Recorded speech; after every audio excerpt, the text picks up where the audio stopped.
Assalamu alaikum. Bismillah ar-Rahman ar-Rahim. Today we start something probably different, something new, related, but still something new. Last time we finished speaking about major Renaissance poets, and before that we studied major Renaissance dramatists. We spoke about several terms that we needed to understand, and we still do. We spoke about censorship, patronage, and we also spoke about the canon, and last time, the rules of decorum. What do you know about the rules of decorum? Did you read more stuff about the rules of decorum?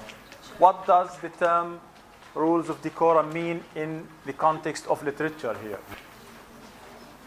Rules of decorum. Yes, please. The rules of decorum are the rules that the poet has to have in his personality or in his style of writing to be in the group of canon. To write great poetry, you had to follow certain rules, specific rules. And many of these rules were like strict. You had to follow them. What topic to choose? Language, universal truth, remember? The language itself. Not everything can be poetic. Only highly embellished poetic language. And then the form itself. You had to follow a particular structure. A highly organized form of poetry. And in the 17th century and 18th century, this became even more famous than now, more common than now. But during the time of Elizabeth and later on, we have a group of poets who did not follow the rules of decorum, who did not wanted to obey these ancient rules of writing poetry, of versification. Before I explain things, I'll give you examples from their poetry, and I'll let you come to certain conclusions yourself. Look at this poem. And again, I'm not mentioning the name of the poet because we care more about the text itself. We need to appreciate the text regardless of who the poet is. This is a poem, The Sun Rising. Look at the shape of the poem and tell me what you think. Please. Have an Italian rhyme scheme. How do you know? A, B, B, A, C, D, E. Did you count the lines? How many lines? Not a sonnet. This is not a sonnet. 10 lines, not 14. So it's not definitely not. By the way, this is the first stanza of a poem consisting of 3 stanzas. So the sun rising, number 1. Okay, you noticed very quickly the rhyme scheme. Good, very good of you. And you think it has, in part, something from the Italian sonnet Petrarch.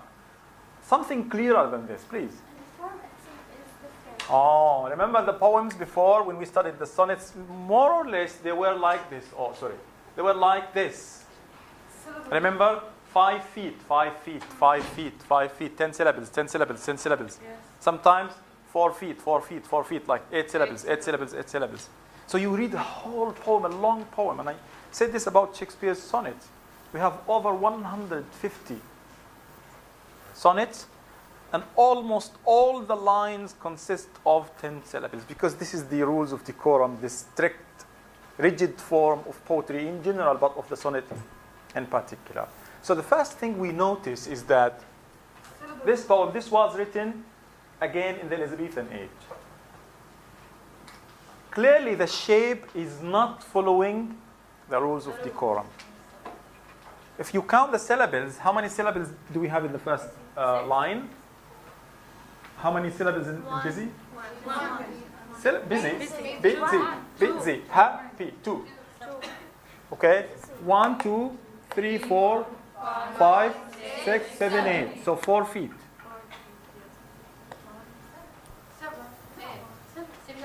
Unruly. 3. Unruly. Like happy. 2. Happiness. 3. Happily. 3. Happily. 3. The syllable depends on how many vowel sounds we have. And then, why dost thou thus? 4 feet. 2 feet. How do you know the number of feet generally? We divide the number. You divide the number By 2. 7 by 2. Yes. And then, through windows and through curtains call on us. 1, 2, 3, 4, 5, 6, 7, 8, 9, 10. 5 feet. Come on. Clearly there is an intention to change, to be different.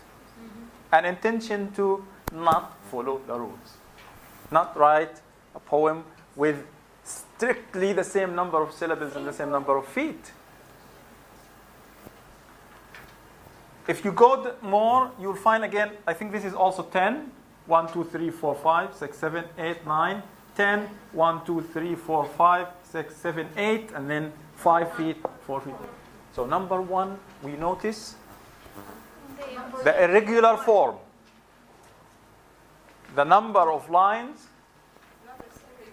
the number of feet in the first line is not the same, second, third, etc. What about the rhyme scheme? Can someone do the rhyme scheme? Can you come here, please? Yes? Yeah.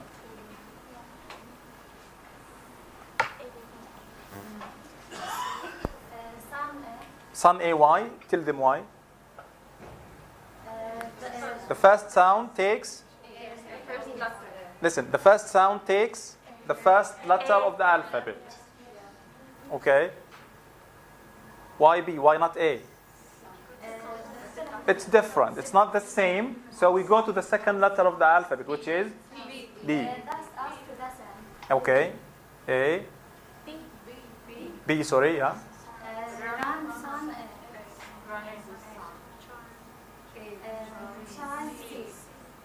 New sound. We go to the next letter. Parentheses. C.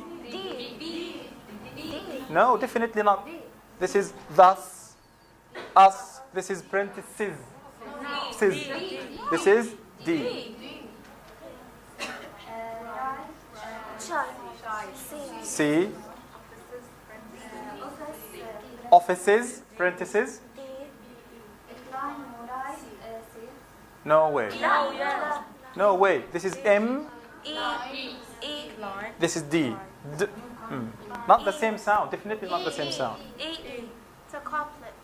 It's a couplet, yeah? Yeah. E. E. Thank you very much. Thank you. Is it regular? How can we tell? Is it musical? Does it make a musical pattern?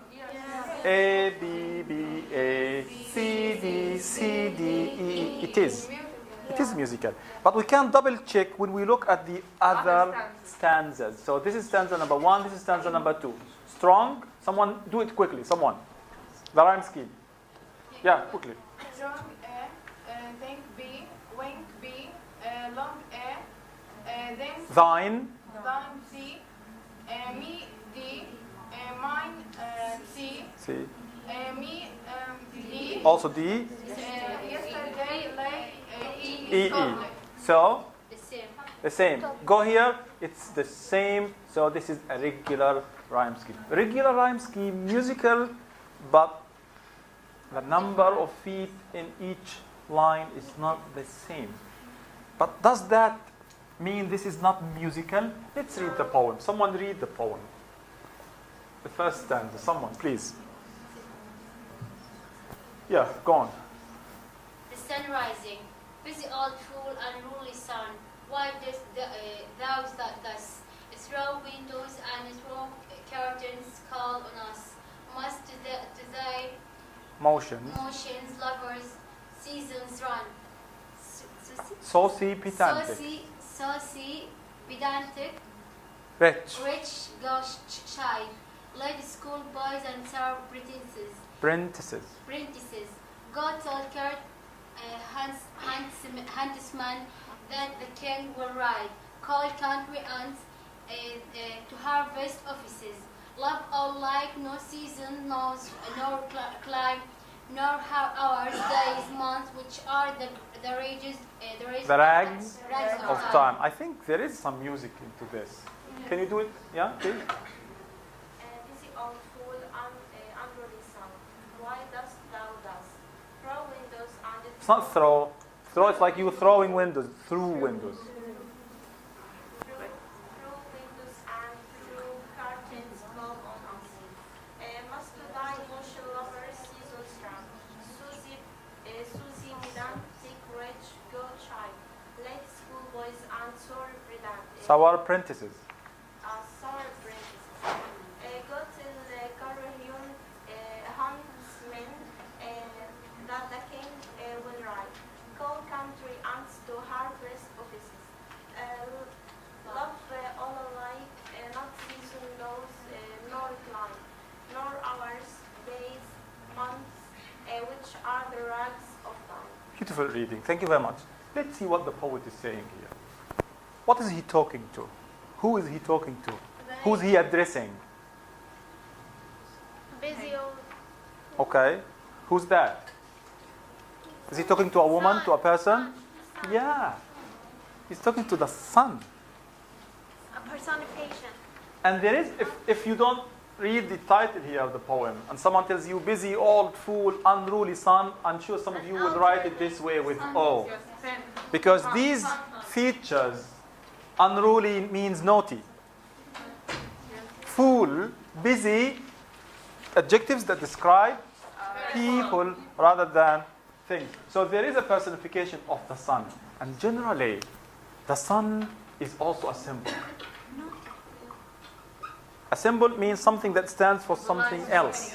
It symbolizes power. It symbolizes authority. A new start. Probably a new start, generally. But here, is he happy with the sun? No. Remember that text when the sun was good because the winter of discontent? But here, the guy is attacking the sun, calling it unruly, old, fool, busy.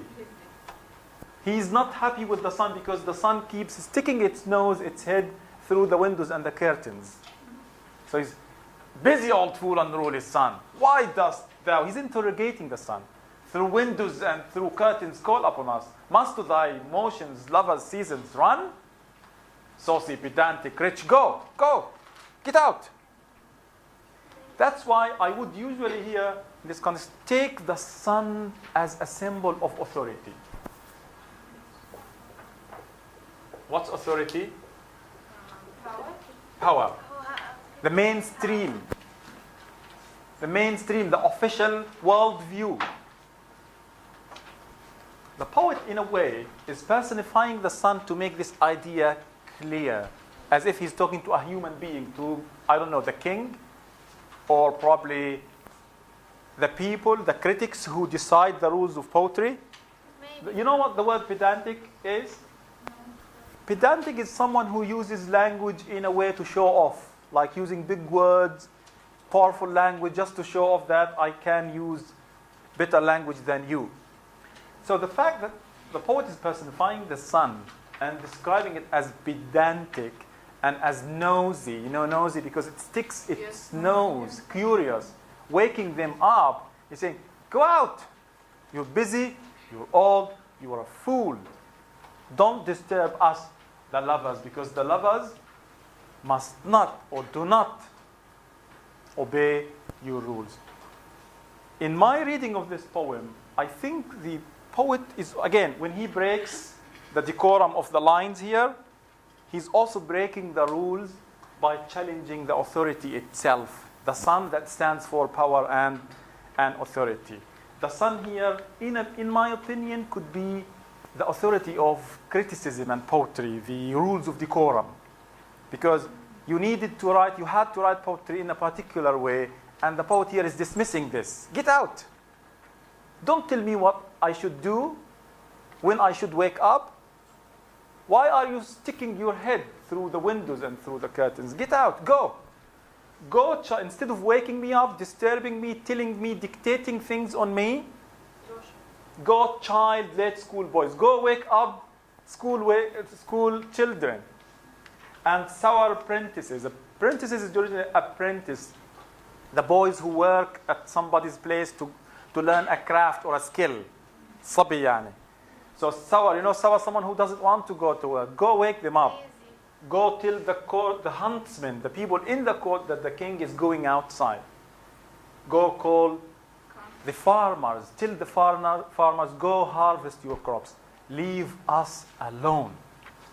And then we have the beautiful, beautiful, beautiful couplet here. Love, this is so like Shakespeare, probably more beautiful in many ways. When he says here, must to thy motions, lovers, seasons run? I shouldn't obey the sun, because we're more powerful. Love, all alike, no season knows, nor clime. Love is all the time. It's not in the morning, it's not at night, it's not in the afternoon, it's not when you're hungry, when you're thirsty. It's all the time. The sun does not dictate this. So in brief, we have a text here where the poet is clearly breaking the rules. How? Number one, the form itself. But is the form related to the meaning? In my opinion, yes. This is a revolutionary poem in which the poet, the speaker says, I don't want to obey anybody. And I'm breaking the rules. I'm breaking the rules. Look at the language. Remember, we said the language was, especially the language of courtly love. This is a love poem. The language of courtly love, remember the sonnet. Shall I compare thee to a summer's day? Thou art more lovely and more temperate. Come live with me and be my love, and we will all the pleasures prove. But this is a poem that, busy old fool, unruly son, why dost thou through curtains and through windows call upon us? It's like there's a powerful beginning here. There's someone who is dramatic about this, probably expressing unhappiness or dissatisfaction. That's example number one. The same thing applies to the other stanzas. Another text, this is one we have in the book. Yeah. What do you notice? Quickly. Look at the text. Tell me what you notice about this. Raise your hand, please. Remember, generally, I do it like this. I look at the poem. That's the first thing I do. The second thing is, Count the lines. I count the lines, because it could be a sonnet. If it is a sonnet, there is something I can say. Out of the lines, the counting, I go for the rhyme scheme. So what do you notice, please? It doesn't have several What? stanzas. Okay, so it's one block. It's 14 lines. 14 lines. Interesting. It is Sonnet. a sonnet. Remember the sonnet. Italy, Petrarch, particular subject matter, particular rhyme scheme, Shakespeare. The rhyme scheme. The rhyme scheme. Let's go for the rhyme scheme. Can someone do it? 5 feet. This is going to be problematic. Come here, please. Yes. Okay, no problem. Tell them what you're doing. Okay, the first one is the first alphabet. Okay. A, U, meant, it is totally different. Bend and meant, A, sorry, B. Okay, good. New and U, A. Due, C, and Due and new are not the same. Due, new. They're the same. N and bend, B. Defend, A, M, B. Untrue, Do, A. Okay, before she continues, what does this remind you of? Italian sonnet, Petrarch. Remember A, B, B, A, B, B, A, C, D, C, D, C, D. Go on. fan, C, enemy, D, again, fan, C, Enemy. Enemy. I, for I. It's an I verse. D. Are you sure? Maybe it is. Listen. We studied something called imperfect rhyme. What is an imperfect rhyme? It's not perfectly. There is rhyme, but it doesn't rhyme 100%, probably 50%. So enemy, Like enemy, and I, they are close, but not close enough to be perfect rhyme. So it should be D.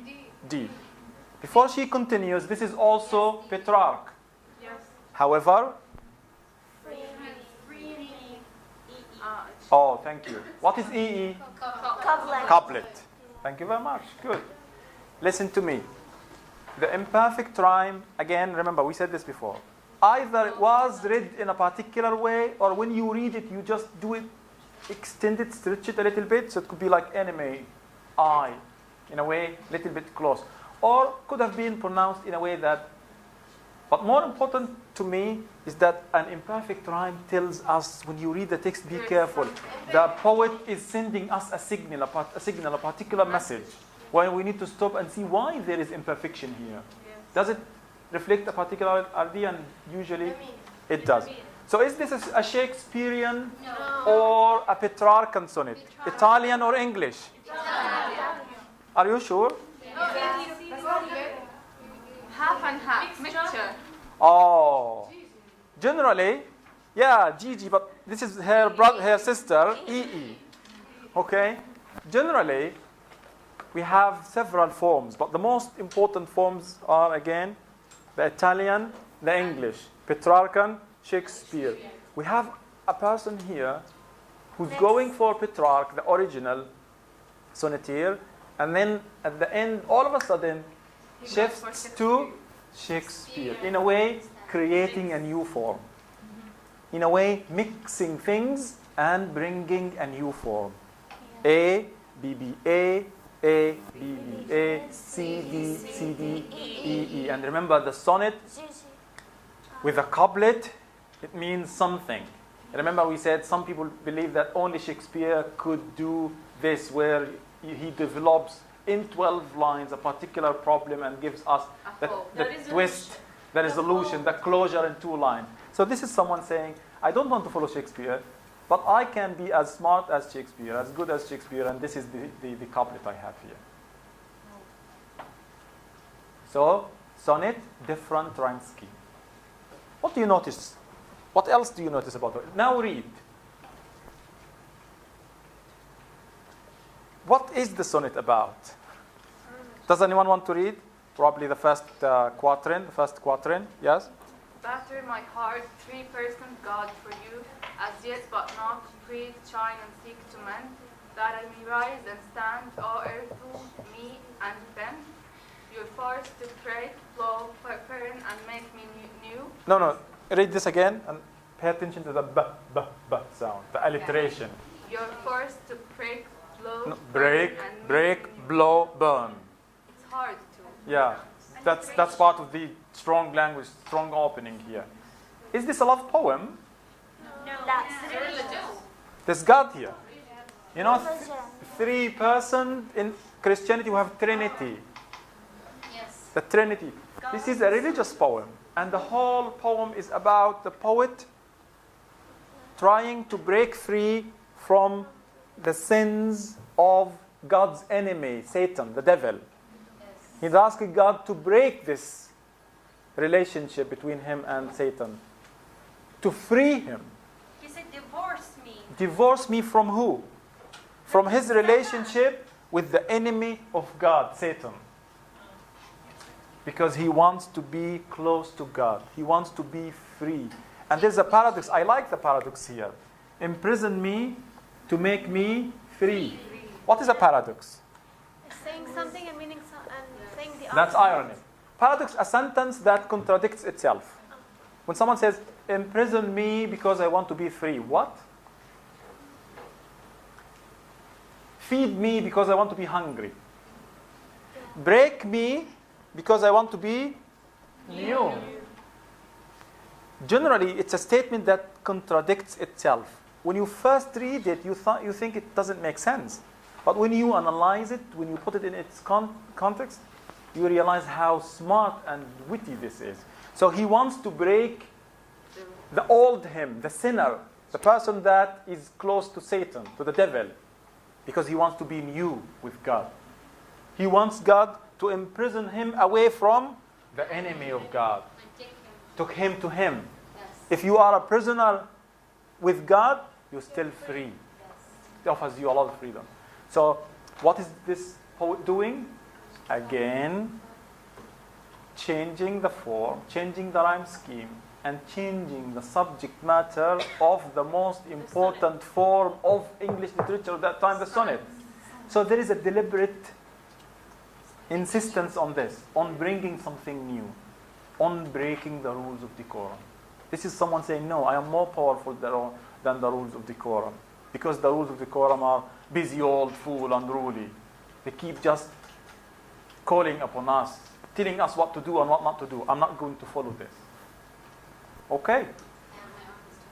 One more. This is another sonnet. Probably we can post it on you. Look at this poem. The book. It's in the book, by the way. Yes. And the title is Easter Wings. You know? Not Red Bull this time. But if you look at the text from afar, it sounds like a bird flying, or probably two birds flying, because this is body, the wings, the body, the wings. What was that? Letter M. Yeah. The M. Yes. But generally, I just turned it this way because I wanted to show you how it could look like a bird, like wings. Easter, wings. Also Easter, you know, Easter, we are in March, Easter. This is also a religious Christian thing here. This is the poem. Now the title Easter Wings might sound religious. It is religious. But when you look at the shape of the poem, remember, when we go for Shakespeare, for Ben Jonson, even Marlowe and those poets, same number of syllables and feet. This looks crazy because we have long line, shorter, short, and then the shortest, and then it gets long. Listen, now these poets, this group of poets, did something new to literature, to English poetry.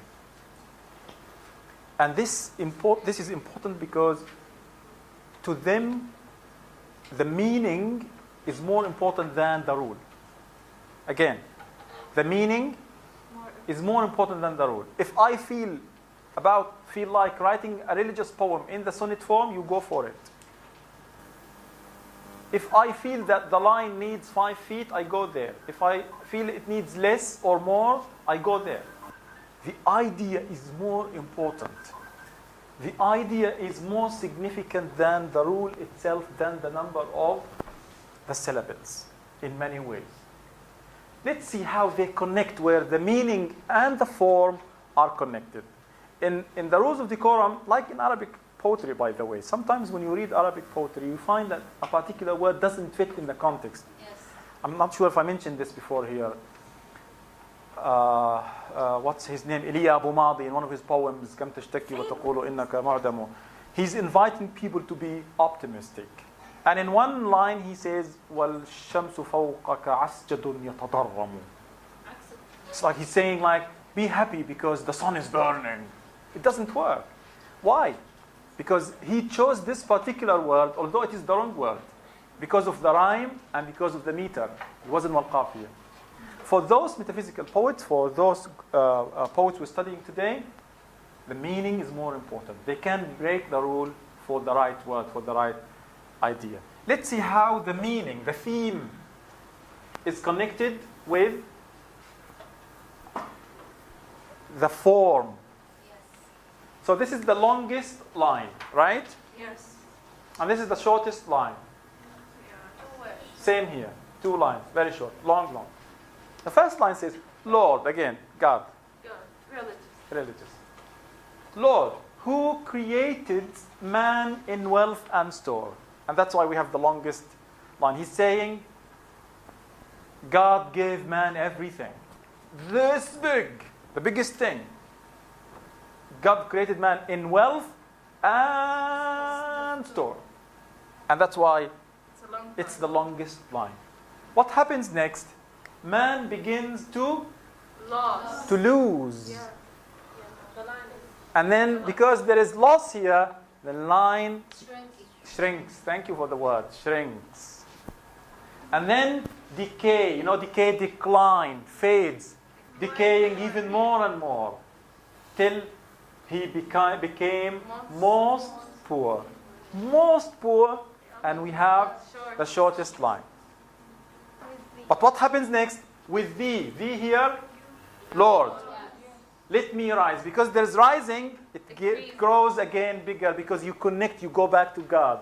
As larks, as birds. You know the lark? Harmoniously, and sing this day thy victories, then shall the fall further the flight in me.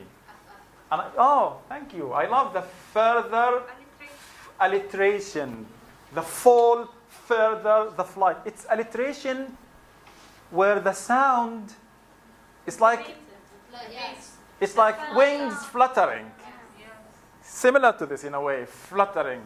The fall further the flight in me. There is alliteration here. But also there is a paradox. What's a paradox? A sentence that is self-contradictory. How does the fall further the flight? If you fall, you fall. But here he says, if I fall, I rise up above. Because this is a religious concept here. If you commit a sin and you repent, you go back to God, you will rise higher than ever before. If you count the number of syllables here, 10. Can you say how that worked with you?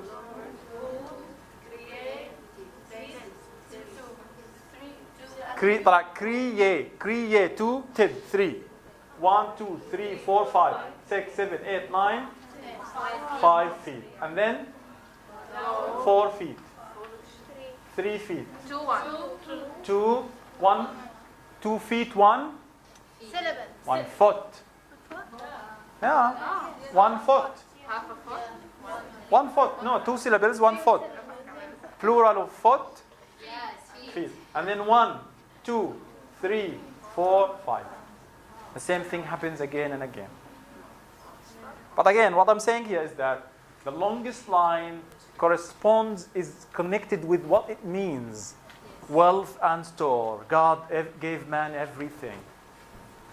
And when man lost everything, became the most poor. Same thing happens again. Most thin, because this is the most thin physically, it's the most thin. But the poet is saying that I want to imb. Imb means like link, glue, connect my wing on thine. And that's why we have here. This is a bird, probably standing for man. And this is another bird standing for Jesus or God. And he wants the wings to be connected so they can, affliction, pain shall advance the flight in me. I want to go back to you, God. Forgive my sins. I love you, God. I'm coming back to you. Look at the rhyme scheme here. We have store, same, B, more, A, B, poor also A, D, C, rise, D. Listen, harmoniously rhymes with thee but imperfectly. So C, also rise and victories, they rhyme but imperfect rhyme. So D and me, C. So A, B, A, C, D, C, D, C. And the same thing happens later on. What do we see here again is that a poet deliberately, on purpose, changing the form. And the form is not random. It's connected with the meaning in many ways. If you notice, we have in one stanza, we have 2 imperfect rhymes here. And so they don't look for the perfect rhyme. They don't look for the most beautiful, most elegant, most powerful, most highly, like a word that really is poetic, that only poets and only people who go to university know. The right word in the right place is usually used, because the meaning is more important than the rule. What is this? Okay, see, this is clearer here. What is this? This is John Donne and his school of poets. John Donne. John Donne. And his followers. George Herbert. The Easter Wings poem is a poem by someone named George Herbert. So in brief, to wrap things up, John Donne as a poet clearly was dissatisfied with the way English poetry was written during his time. He didn't like the rules of decorum, so he broke them. He changed many things. He changed something about the form, about the language, about the rules, the meter. For this poet, the idea is more important than the rule. So he would break the rule just to convey the right idea. And what does that mean? Does it mean that it was okay to do this then? No, I think he was punished. Of course not. Remember, this is the heyday of Renaissance. And then we will be having the neoclassical age, the age that emphasized rules over meanings in so many ways. The rules of decorum were sacred. You had to follow them. And when someone comes to do this, number one, he's viewed as a threat. Writing something different, writing something new could be viewed as a threat because some patrons might find this interesting and would be, oh, I want this poet who writes different poetry, and I want to give him money, I want to bring him. So probably some critics of that time viewed this as a threat, but definitely they didn't like John Donne. But not because John Donne was writing bad poetry, or difficult poetry, or complex poetry. It was because John Donne was breaking the rules. And the rules for them are the most important things. One critic, Johnson, we studied Johnson already as a dramatist and a poet, he said, John Donne deserves hanging. Yeah, that's extreme. He deserves hanging. For what? For writing different poetry. Where's the freedom of speech, right? Yes. And he said John Donne will perish. You know, perish, he will decline, he will be forgotten. Perish. No one will remember. Perish. Yeah, he will vanish. Disappear. He will disappear because no one will like his poetry. Actually, many people liked his poetry, but the mainstream critics, the critics who called for the rules of decorum, didn't like this, and they kicked John Donne and his followers from the canon. They would also not talk about them, ignore them, and when they talk about them, they would negatively frame them. Remember the word frame? Yes. Important word here. Frame, to describe somebody in a negative way or a positive way. But here, John Donne was negatively framed by the mainstream critics. How? Someone said he deserves hanging. Someone said he will perish. Someone said he writes a perplexing poetry. Someone said, John Donne, this is not poetry, this is verse.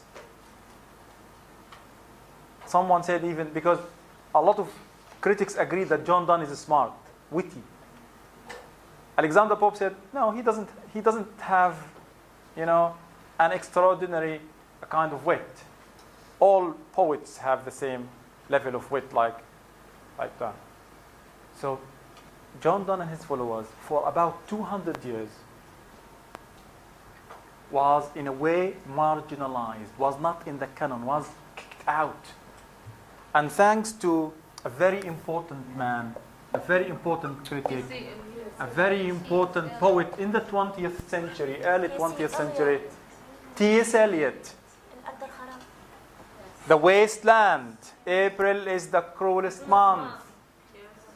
When he was reading poetry, he came across the metaphysical poets, John Donne. And he said, wow, these are important poets. He showed how important their poetry was. To the extent that in the 20th century, John Donne and his followers became more important than Johnson, than Dryden, than Samuel Johnson, and than Alexander Pope combined. Many poets in the 20th century started to imitate them in a way. That's why John Donne is considered a modernist. What is a modernist? Hadafi. Modernism al-Hadatha. He brings new ideas. He experiments. He changes. The 20th century went back to the poets like John Donne to imitate them, to learn from them. And finally, when we read the literature books, we will come across the term metaphysical. Listen to this again. Metaphysical poetry, metaphysical poets. This is an ugly term. Look at it. It's horrible, right? Metaphysical poetry. It sounds terrorizing, intimidating, spooky. Now, this term was used again by the mainstream critics, Dryden and Johnson, to describe John Donne and his followers. What does it mean, metaphysical? Believe me, it doesn't mean much. It doesn't mean anything. But it was used in order to, again, make people just, in a way, hate those poets, not read them. Because I want to read poetry, oh yeah, metaphysical. The name even sounds difficult. So this is also negative framing. So according to T.S. Eliot, the term metaphysical was a term of abuse. What's abuse? As an insult. So it wasn't used to describe them, but it was used to insult them. To tell people, don't read this poetry. I'll stop here. We'll continue this later on, but let me just summarize the last point here and see how funny literature is and how life works against certain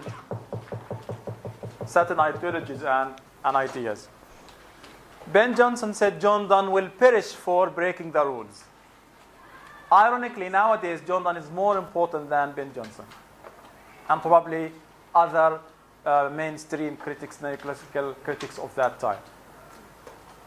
So no matter how much sometimes the official mainstream critics and poets try to dismiss some poetry, not because it's bad, but because it's against their ideology, against their rules, because it threatens them.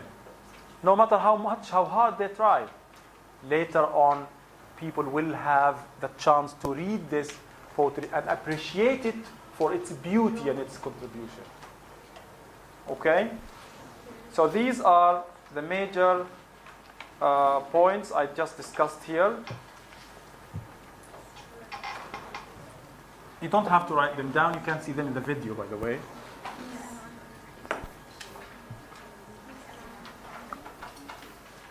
And next class, we'll continue doing John Donne, George Herbert, and Andrew Marvell, and I'll repeat these ideas and speak about the features of metaphysical poetry. Do you have any question? Please. How we can know the irregular rhyme scheme like this? Okay, thank you. When you look at the poem and trace the rhyme, generally go with your gut. Meaning like, what do you feel here? How do you feel? And then go through it again and try to see whether two rhymes are close, not close enough to be perfect rhymes, but probably 50%, and you bring them together. So here, generally, when I first read this, I didn't like rise with victories. Yeah. Because rise is different from victories. But does it sound like it? Yeah. In a way, yes. A little bit. Not 100%. So we go for imperfect rhyme. When we remember these are the metaphysical poets, we say, oh, they didn't want to follow the rules 100%. Yes. But there is more to this. When you study the imperfect rhyme, I think you will find more reasons why this is imperfect. There's something going on. We need to analyze. Okay, thank you. If you have any question, we can continue after this. Thank you and good luck.